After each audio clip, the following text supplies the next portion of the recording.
Қайырлы күн, бүгін сіздермен сүтсіз дайындалатын дәмді сары судан құймақ жасаудың рецептісімен бөлісетін боламын. Ең алдымен ыдысымызды алып, 3 жұмыртқамызды ыдысымызға жарып аламыз.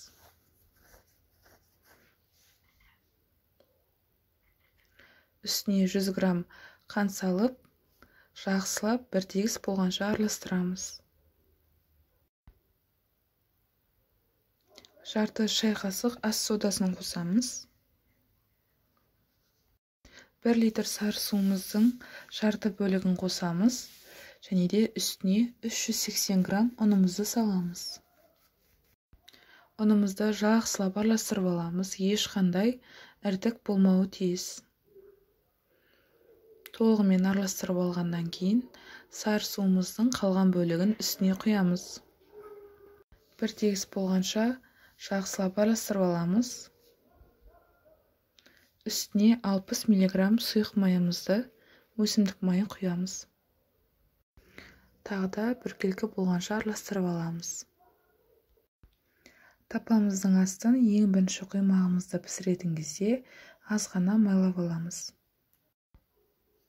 Және де қатты отта алғашқы құймақты пісіріп аламыз.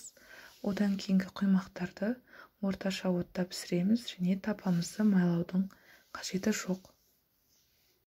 Құймақтарымыздың бетінде осындай көпіршіктер пайда бола бастаған кезде екінші жақ бетіне алмастырамыз.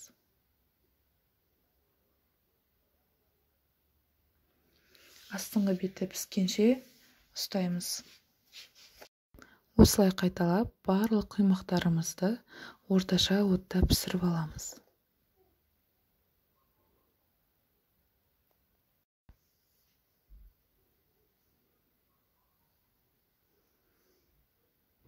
Құймақтарымыз дайын болды. Осындай жұмсақ, нәзік, дәмді болып шығады. Жасап көріңіздер, каналға жазылыңыздар. Қалауларыңыз бойынша сәндесеңіздер болады.